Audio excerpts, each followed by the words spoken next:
Hi, thanks for joining us today. I'm your host, Nicole. And I'm your host, Jacqueline. You're listening to the second season of Perfictionist.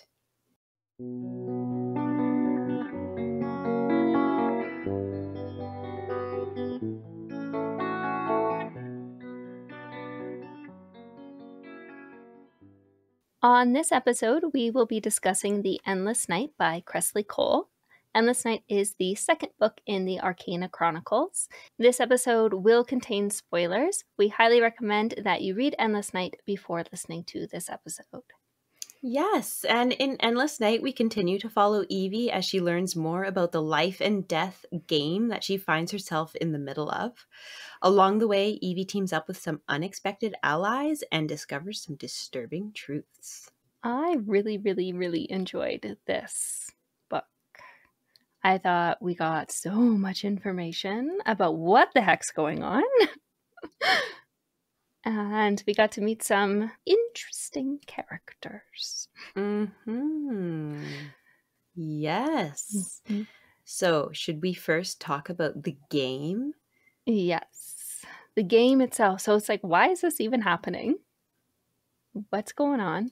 And we discover that this is all a game that is being played by the gods. Mm-hmm. So I'm thinking like Greek gods, Roman gods, that kind of thing. So we learned that it's kind of like each it's almost like a crucible or like a gladiator situation, and mm-hmm. Earth is the battlefield. The Colosseum, yeah. Thank you. Yeah, but battlefield, yes. Yeah. But because I said gladiator, I was like, what's that word? Colosseum. So we don't actually know for sure which gods or goddesses are sponsoring who, but we can make some good guesses. And in Endless Night, Demeter is mentioned. Death mentions that Evie is more like Aphrodite than Demeter. And Demeter, if you don't know, is the goddess of agriculture, fertility, and the harvest. So Evie reflects Demeter's nurturing and protective qualities as she cares for those around her, especially her friends, and seeks to create a sense of safety and stability in the post-apocalyptic world that she inhabits. So mm-hmm. I think it would probably make sense if Demeter, is the reason Evie has her powers, or the reason that the Empress is the way that the Empress is. It seems interesting, though, that someone who is nurturing and seems like a very pleasant god would then select someone to be in a fight to the death. But yeah, it was definitely giving like Hunger Games, like with the whole, you have like you're forced into killing other teens. Mm-hmm. Really. And this might not be mentioned until the next book, but like, again, it's not like a huge deal, but essentially it is eventually told to the readers that, similar to the Hunger Games, like the gods would actually, they gifted the powers to them as like ways to help them fight within the games. But then they'd also give them like other gifts and stuff, kind of like, how they'd drop in the parachutes in the Hunger Games with like the ointments or whatever they needed to like sponsors. Like essentially the gods are like sponsoring the Arcana to fight this battle. Yeah. And like something I find super interesting though is like if your family doesn't chronicle, then you don't necessarily know that you're supposed to be part of this game. And like, how has this happened for thousands and thousands of years? And your family's like, yeah, let's just not write this down. Yeah, because it seems to be in the bloodline, right? Mm-hmm. I have so many questions about how this happens. Yeah. Like the whole chronicling thing is such a massive question mark for me. I'm like, who does it? How do they do it? How does it get passed on? And that kind of leads us into the next major thing that we find out. And that is like, I guess we're not quite done. Like before we jump into the next thing is the last thing kind of about the gods is that we know the gods have left. So they like created this game, but now it's almost like they've abandoned it, but it still keeps happening for some reason, even though they're no longer controlling it and then have left. It's almost like they were like, they magicked into place or whatever, like these rules that have to happen, the cycle that that must be completed. But because they're no longer, like, they've abandoned them, it seems like, it's kind of like, it's like, oh, couldn't you say stop to the cycle? Yeah. Like, why is this still happening if you're not, like, this was for your entertainment? You're not watching anymore, so why are we still doing this? Right. Or at least that's how it is perceived at this point in the story. Do you think that we're going to run into, like, anyone meeting any of the gods or speaking to them somehow? I hope that this god kind of storyline and explanation is not just stopped here. I hope it's not just like, oh yeah, they created it and then like we leave it. I really, really want for this to come back into play. Yeah. And I think there is evidence in potentially this book as well as the next book that alludes to the fact that that is a possibility. Well, I think because Evie, she wants to stop the game. And really, truly, when you think about it, these kids don't really want to be a part of the game. And we can't speak for all the kids because some of the kids, like, their family chronicles. And so they remember, so to speak. So they remember the horrible things that other cards have done to them in the past. And this is where I get a bit stuck. Because they're reincarnations, right? Well, yes, that's the other big thing is they're reincarnated. That is how this game continues. That's how it continues.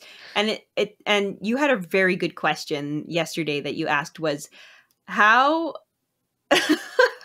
so if death just how like he can't procreate and he never has that we know of successfully procreated with the Empress. And the Empress is the only one he can touch.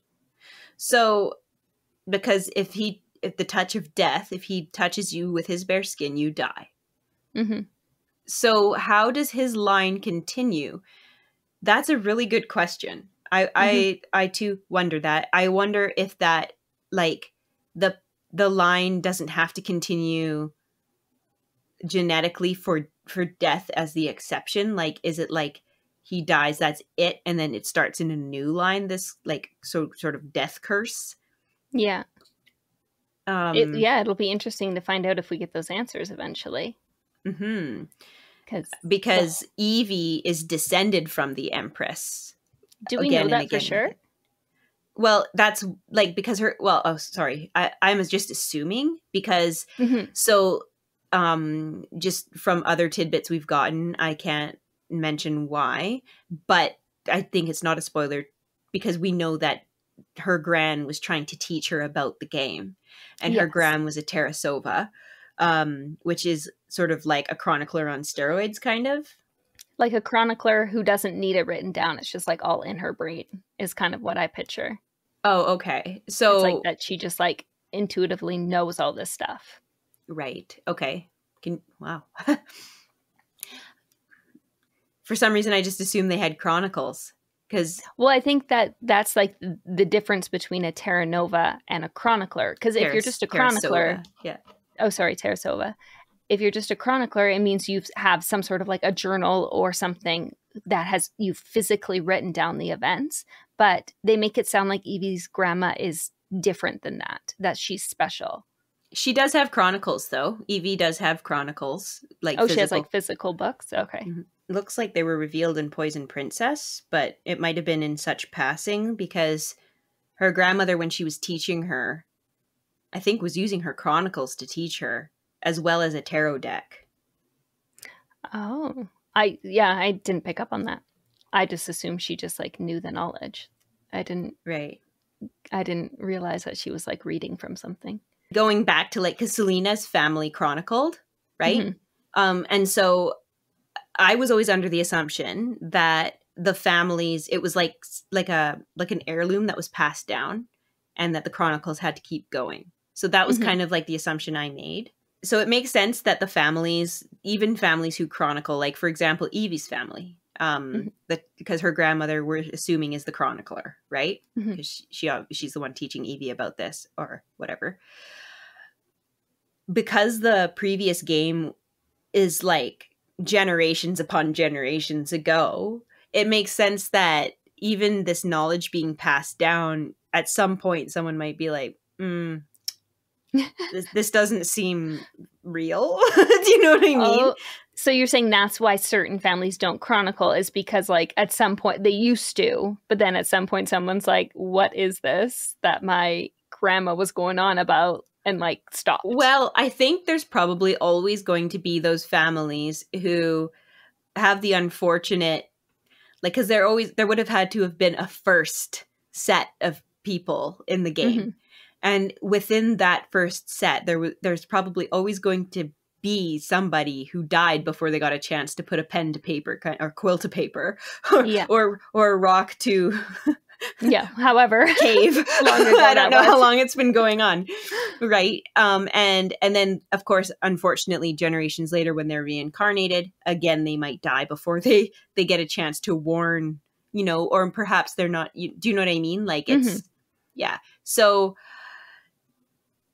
So I feel like the ones who chronicle are probably going to be of like maybe more powerful because they were obviously able to procreate before their line was, or before those people died. Maybe does it have to be direct descendants though? This is what I'm wondering. Well, I'm like, if they die in the game and then need to be reincarnated, it can't be their direct bloodline because they have died, right? And they're all teenagers.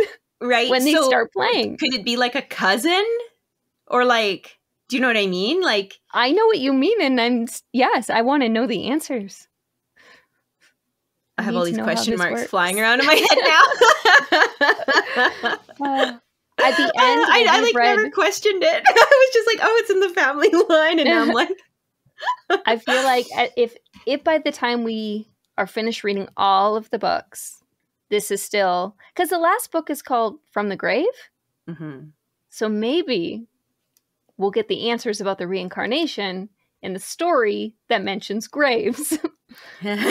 Or maybe grave has something to do with something completely different. Right. I don't know. Maybe. I don't know either. Oh, you don't know. I was like, are you doing your poker face thing where you're pretending? No, I'm not sure. So, I mean, that has potential. Grave. Reincarnation. Maybe we'll get some answers. And if not, we do have that resource. We could potentially reach out and see if other people might know the answer to that question. Because if I don't get the answer to this question by the end of like how this reincarnation works, I have to find out. Yeah. I will not sleep. Well, I will physically sleep, but like part of me will always be awake thinking about it. No, that is like the biggest question mark for me, is this whole reincarnation and how that works. And maybe it's simply like, dude, it's a story, let it go. I mean, like, okay, so like, let's like dive into this a little bit deeper. So like regarding death, because like when we first entered into this conversation about reincarnation, like I feel like we were both under the assumption it had to be like a direct genetic link. Mm-hmm. But maybe it doesn't. Maybe there just needs to be like a somewhat of a like that family in general. Like maybe they don't even have the same last name, but they are somehow tied genetically. Yeah. No, it's all very interesting. And we will come back to kind of another aspect of the reincarnation a little bit later. But before we kind of get there, there's another really cool thing about the cards themselves that we were talking about in our previous episode, like the tarot cards in which each of the characters are based off of. And if you look on the physical cards, which you were able to get your hands on, certain cards have similar symbols or symbolism within them, and that seems to be important. Mm-hmm. Which is, yes, again, so cool to like have such details in the writing, like to incorporate the tiniest thing. Like, for example, both the Empress and Death have waterfalls. Yeah. You have to like really look because they're like in the background. Like, who would have been like, oh my gosh, they both have waterfalls. That's a connection. But it seems to be important. And thankfully, Kresley points this out to us. Yes. Otherwise, I never, ever. Yeah. No, I really enjoyed that. Something else to talk about is Matthew. He seems to have some interesting powers that go beyond just the psychic abilities. Mm-hmm. Well, he's the gamekeeper. Yeah, so I feel like he plays a much larger part than Evie gives him credit for. Evie kind of views him as like her kid brother that she feels so protective over. And I almost feel like she needs to be careful with that. Yeah. Because if he's the gamekeeper, there's got to be more. Yeah, I feel like he's a double-edged sword for sure. And he, in this book, as well as the next one, has mentioned things aren't as they seem. And he always talks in riddles too. So I love trying to see if I can figure out his riddles before they're kindly laid out for me.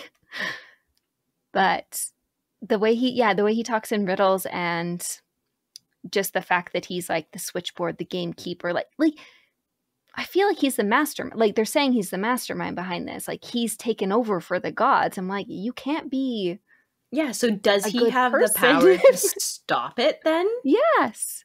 And it's kind of like, because they haven't said like, hey, Matthew, can you stop it from happening? I'm sure he'd just look at his hands and the conversation would be over. Exactly. Exactly. He'd be like, oh, all right. Guess I'll just keep fighting to the death. Yeah. No, I definitely think he is a much more important character than, and he's just kind of floating in the background. And I think that's on purpose. Yeah. It's totally. Like, what is like, is it Finn's thing where it's like, oh, don't look over here, kind of, you know. Yeah. The illusion guy. Illusions. Something that's interesting and a connection between Finn and Lark is that they both have infinity symbols on their cards. Just like you mentioned, Evie and Death both have waterfalls on their cards. Yeah. And they seem very smitten with each other when they meet. Yeah. And the infinity symbol, this is a theory because I actually don't know the answer to this. I'm wondering, because Kresley Cole is a like sort of fated mate writer. I'm wondering, like, does that symbolize that Lark and Finn are fated mates each time that they are reincarnated? I also had a question mark about that. And does that then also mean that Death and the Empress are? However, the infinity symbol on the tarot card is very much like it is like the infinity symbol on top of the tarot card. Whereas the waterfall is just like part of the design of the card. It's not like a prominent thing. So I don't think one necessarily means the other, but I do have a strong suspicion that you are correct in that theory. They're linked somehow, but especially given what the infinity symbol means, it makes me feel like forever they will be fated through time. It doesn't even matter, like time, different reincarnations, they will always be fated, right? Yeah, they'll always come together, and they'll always want to come together. There won't be like a conflict between them. Yeah, I mean there is a conflict between them, but that's like like emotions and stuff and betrayals and stuff. But it's but not like they want ultimately they want to be together. Yeah. Yeah, I think they're super cute together. Even though we don't really see them together very much, but just like the way they kind of think about each other and Yeah. Finn is such a comic relief type character. Yes, for sure. He's a little California surfer dude. Yes. I actually find him it's so like almost heartrending in a way, like when Evie hears him talking in his sleep. Yeah. It's actually like so sad. It's definitely that like, oh, he seems all bubbly and like carefree, but like on the inside, you can tell he's like actually he's just like holding it together so that he doesn't fall apart. Yeah. Yeah. No, good characters in the story. So another symbol that 3 cards have in common is the rose. And this is like the Empress symbol, which is really cool. So, I think that does have significance as to what that means. And I don't know. Matthew, Death, and Evie. Yeah. Those are the 3 cards that all have roses so far that we know of, that all have roses. Yeah, because we haven't met all the cards. Yeah. I mean, we could like go through and I guess I could just like look at the tarot cards. But I don't want to spoil anything for myself. Yeah. Yeah. So, and those 3 do seem to have, because those are the 3 who are like communicating telepathically. And like we learned that Death is able to communicate telepathically with Evie because Matthew's kind of like allowing it. Like he's the switchboard, so he can connect any arcana to each other.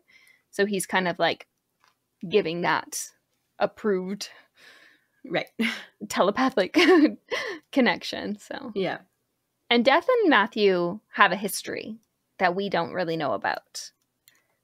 But like Matthew owes Death something, which is why he's agreeing to let him telepathically communicate with Evie, because Death is kind of a boon. Is that what they're always calling it? A boon. Yes. Yeah.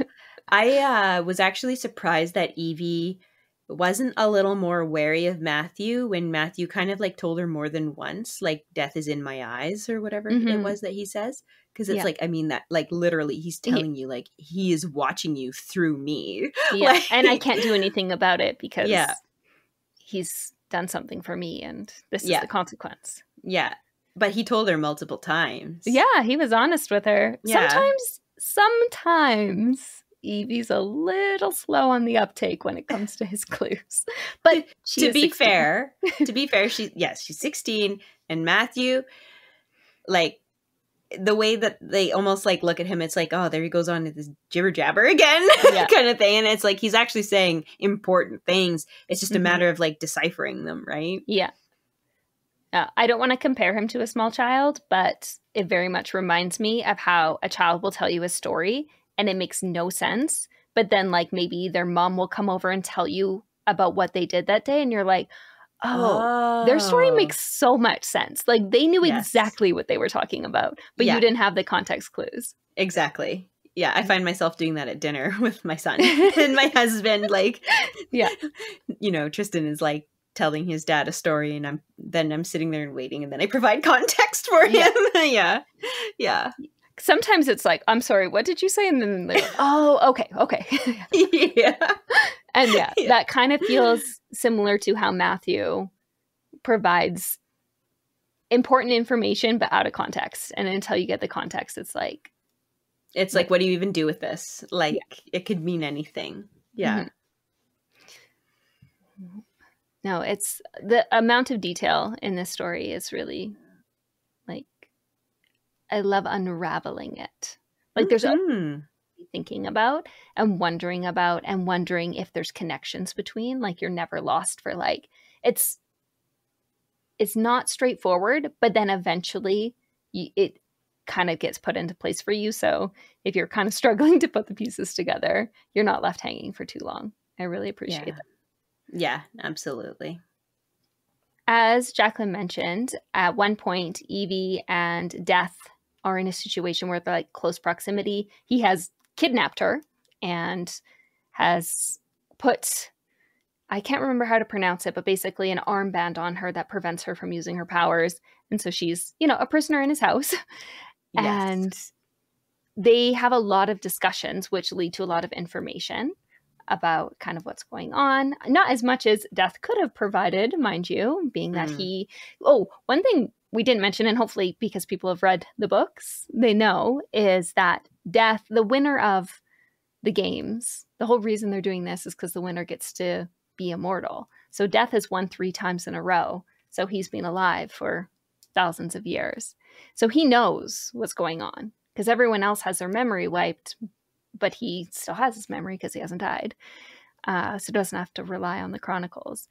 But he is telling her, like Death is telling Evie about how there seems to be something damaged about like the world and some of the cards. And like there seems to be this huge conversation or like alluding to evil and the death and like there being something almost rotten with the world. Mm-hmm. And I kind of was starting to suspect, like, is this about global warming? Is there a bigger message that Kresley is trying to get across to readers through this story, like a more political angle that's being presented in a more palatable way? I think you could definitely look at it that way as a metaphor for real world concerns, like about, environmental degradation, or in this case, like it's just literally gone in an actual flash. Societal collapse and consequences of human action. Like, I feel like it would prompt us to maybe ponder the fragility of civilization. Yes. Possibly. And the importance of preserving the planet for future generations. Like, yeah, absolutely. It could be a message of like about, or, a little bit of like undertones regarding that. Mm-hmm. For sure. I got the impression that like normally the event that takes place before the games start isn't so massive. Like it usually isn't this like catastrophic. No. And the fact that it is so in like how it's impacting the entire world in such a devastating way. Like the human race is like almost extinct. Yeah. It seems like that's not normal.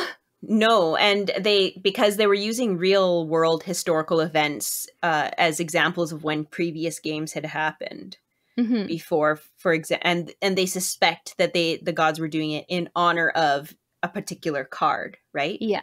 The Black Death or the plague that happened was supposed to be in honor of death, supposedly. Like, or it sounds like this is something they just actually kind of suspect, because it's not like the gods are coming down and be like, in honor of death, we should like, they don't tell them, but they're like suspecting that or whatever.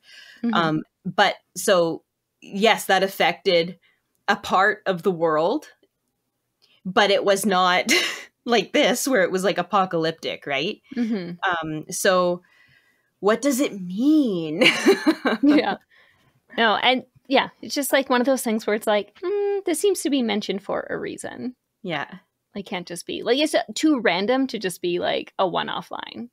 Do you think the gods are just like looking at they came back and looked at the humans and they were like, oh my, we need to like erase. Start again. Yeah. Well, and because of how fast, like within 2 months of the Flash happening, 3 months of the Flash happening in Poison Princess, they already have like what they're calling slavers, who are like kidnapping especially women and selling them as commodities. They already have cannibals, which we do find out is one of the Arcana, who are kind of making people a little cray-cray, and he's supposed to be like a bad Arcana, like he's gone sour.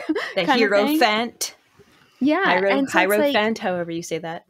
Is it because they've been reincarnated so many times, like some of them are starting to get a little, off?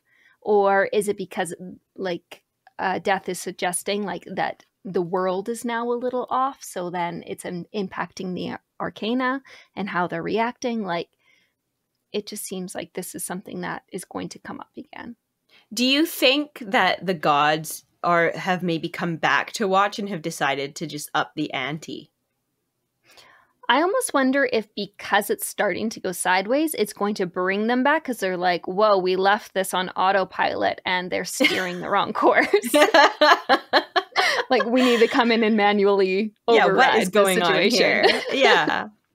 But who knows? If the Flash was caused by the sun, so if we're talking about gods and goddesses, like, for example, Demeter, so in the same vein, I guess if it was the sun god who caused the Flash, just going off my previous theory from our Poison Princess episode, that would be Helios, right?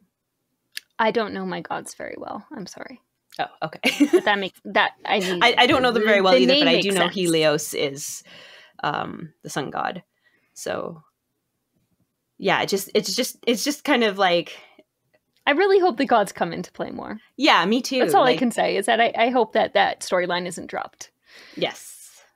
One other thing that kind of got me on the same train of thought of like, what is this like big series about? Not that it has to be about anything in particular. It can just be for entertainment. But I found it interesting that when Evie is like being held captive, Death lets her borrow a book from his library, and she asks what the book is about. And he says it's a political treatise or possibly a satire. And my first thought was like, is he saying that this book is a political treatise or the series or a satire? Oh. I'm like, is this a commentary on, which also kind of was like, got me thinking back to the global warming thing. And I kind of put those two together after reading this. Right. Like, is Death himself commenting or like telling the reader something about this story as a whole? I totally did not think that's so deep. I like completely thought that was literally just a mechanism to show her that Death is not like just all about death. That he's not just like the super serious, gloomy dude, that he's like has a sense of humor somewhere in there for that to be his favorite book. Mm-hmm. It's when she returns the book, she's like, oh, is this how you played the game? And he's like, no, Empress, this is how you play the game. And the book is like about, I think, a kind of brutal, I think it's called The Prince or something. And they explain it. So if you've read the book, you know. But it's kind of showing her, I think his point of getting her to read the book was to show her how brutal she was in her past incarnations. But I'm wondering if there's like another layer to it that the readers are supposed to be kind of picking up on, the fact that there's more to the story than the surface level. Right. But time shall tell, as it usually does. We do learn something about Jack and Evie's mother. And it is the fact, and if you've read the book, which we hope you have if you're watching this episode, or listening to the episode, that Jack is the one who ended Evie's mother's life. Now, Evie obviously feels very betrayed by this for obvious reasons. But we also know that like when Evie's mother was dying in Poison Princess, that Evie was not going to accept the fact that she was indeed dying, which is very understandable. And obviously Evie is going to have some pretty horrible emotions over that. But I think what makes it worse, because it's not necessarily that like he killed her mother, because I think Evie understands like her mother, you know, it was like a merciful thing to do. Yeah. But it's more the fact that the problem she has with Jack, and has always had with Jack, was that he's never fully truthful with her. And so obviously like they had reached a point in the relationship where he was like, she was under the impression that he had nothing else to hide from her. And then obviously this is like a huge, huge thing to have hidden from her. So, yeah.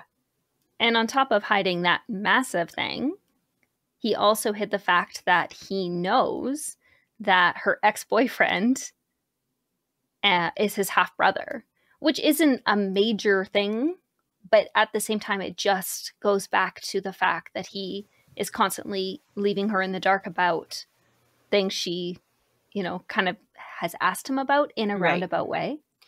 I felt like it was kind of a major thing in the way that it's sort of like Jack always like Jack wanting what Brandon had because they shared the same father. So it brings into question, like, was Jack only interested in Evie because Brandon had Evie and he did not? Was it really about Evie, or was it more about what Brandon had and what Jack did not? And that is exactly why Death tells her, is to plant that doubt, the seed of doubt, that from the very beginning, their relationship was a sham, based off of, something that was kind of impure in a way.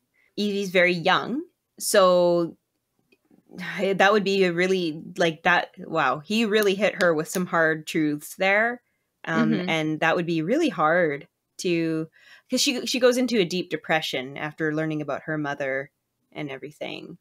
I think it hits even harder because just before she was taken, her and Jack consummated their relationship. Well, she decided to be with Jack. And they had decided to be together. There was no more confusion as to where they stood in their relationship. They had both fully committed their relationship prior to her being taken by death. So, yeah. And I mean, she's was under the impression that Jack and everybody had died, as you would be if a mountain collapsed and people that you loved were inside, right? Evie went through so much in this book because, yeah, it was a very informative book and a very like adventure-filled book. And in the end, we're kind of left with her having this love triangle. It's like a fully formed triangle by the end of the book. Well, I guess just before the end of the book. Just before, and she finds out something incredibly... Okay, so not only has Death now said like, oh, he's lied to you, he's betrayed you, blah, blah, blah. So now she's like doubting that relationship. He then goes in with the kind of like salt in the wound, so to speak, that they're married. Or at least they're married. Death married a previous incarnation of Evie. So are they married? I would not consider them married. Come on. I do not consider them married. No. But Death fully considers them married. And I think Evie does too, in a lot of ways. She does. Like, she just accepts it and she's like, oh, no, I understand why he's so... And I'm like, come on, though. Like, so I think I'm kind of wondering, though, like, okay, so if they're reincarnated, because remember how she was slowly getting her memories back? Yeah. If she had all her memories, then she would feel like that happened to her, right? So if she could remember everything, and then she does remember like that part where she gets married and that evening that she's planning to kill him. But she didn't marry him. She was forced into a marriage with him. That's not marrying somebody. No, it's not like they both went into it like, yay, we're so in love and we're going to get married. Like, and yet she's still like, oh, I'm his wife. It's like, no, he forced you to marry you. Or forced you to marry him. It's deeply problematic. So from the very beginning, the relationship is incredibly problematic. And he doesn't seem to see that at all. No. He's like, you're my wife. It's like, no, dude, you forced her. That doesn't count. Let's start with a clean slate. Like, literally, like, okay, like, yeah, it's problematic for sure. If your wife wants to murder you on your wedding night, she did not want this marriage. Yeah. You were born thousands of years ago. Yeah. It doesn't mean you can just force her. Yeah, totally. Yeah. But it's so funny doing my reread because I'm reading it now and I'm like, I am looking at this differently now, and I'm like, this is not right. I in like no way think Jack is like the stand-up boyfriend. Like if my daughter was like brought him home, I'd be like, I have some questions about, how this is going to go forward. Is he an 18-year-old alcoholic? Like, yeah, who hasn't graduated? Which, I mean, everyone's on their own path.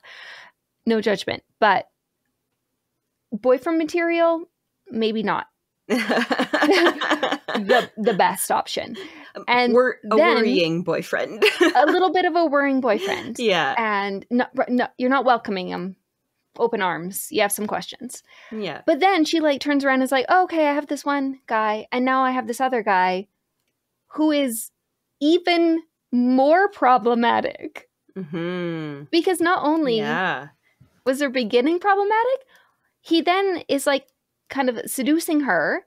And when she's like, oh, wait, we need to have protection, his response, I almost lost it. I know. When I read this read through and he responded the way he did, I was like, oh my God, how can he?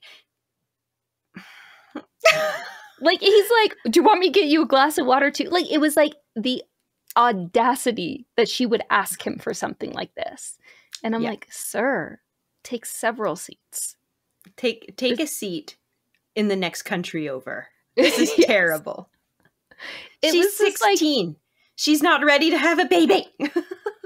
And he's all like, let's have babies in my castle where I've forced you to live with me after forcing you to marry me thousands of years ago and then killing you and you killing me. And I know, it's I guess bad. she never killed him, but like... No. He she survived, tried. but she did.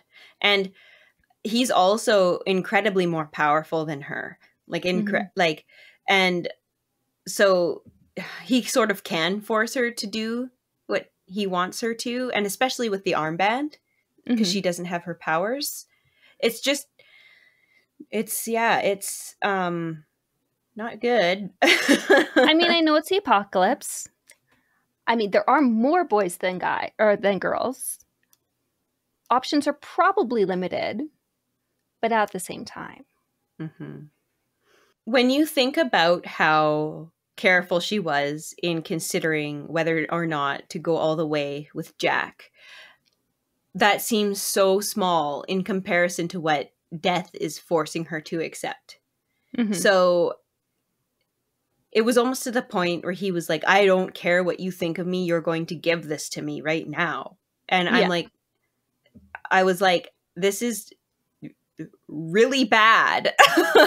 Like Jack, he got angry with her for being a tease, right? Because, but I think he also maybe didn't know that she was a virgin. And so to him, it's like, you know, and he can be explained away by his own inexperience, because he's only 18. He's not 2,000 years old, right? Although death is inexperienced because he can't touch anybody because they die. Yeah.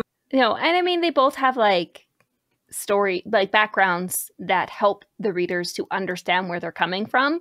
But like, I can only accept so much. Well, and also he's supposed to be well read, right? Because what does he do in his spare time? He reads. Well, hasn't he studied psychology at all? Hasn't he like learned about like the developing brain at all?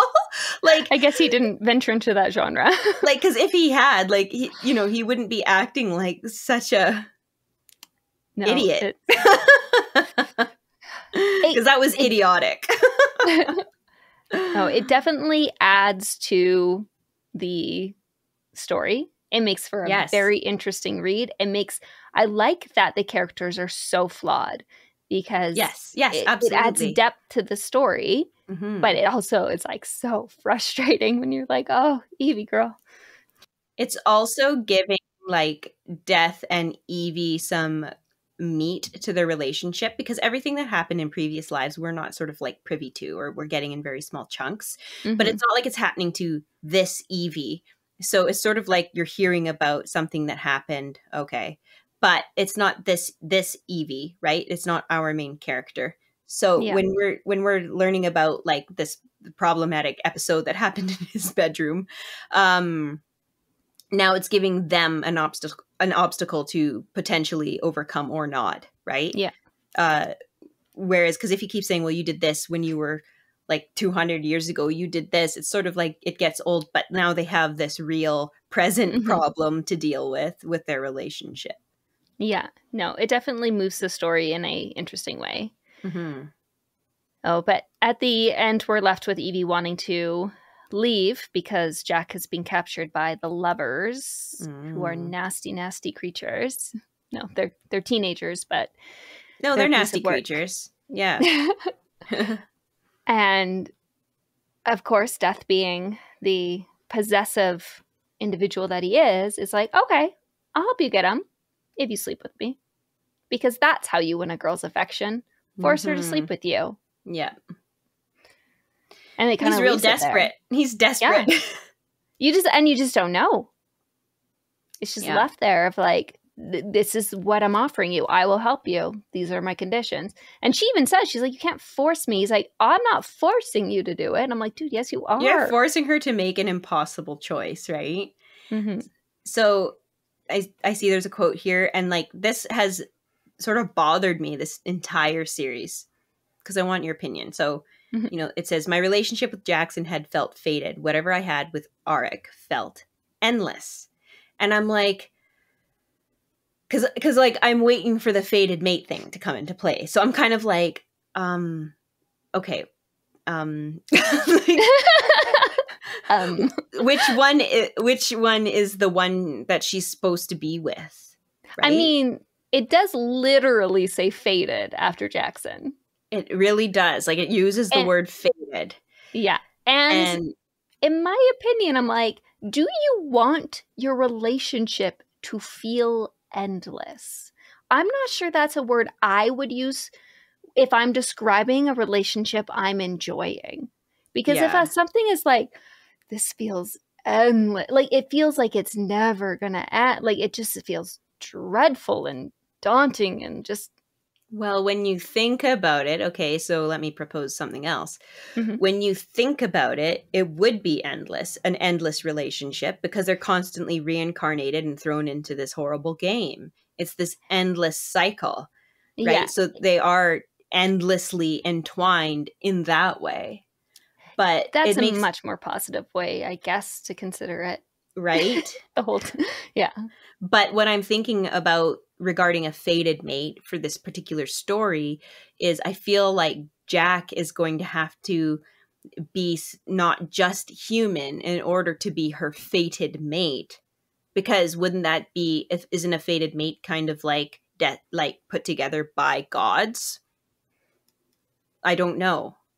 So let's, like, there's, it causes some questions.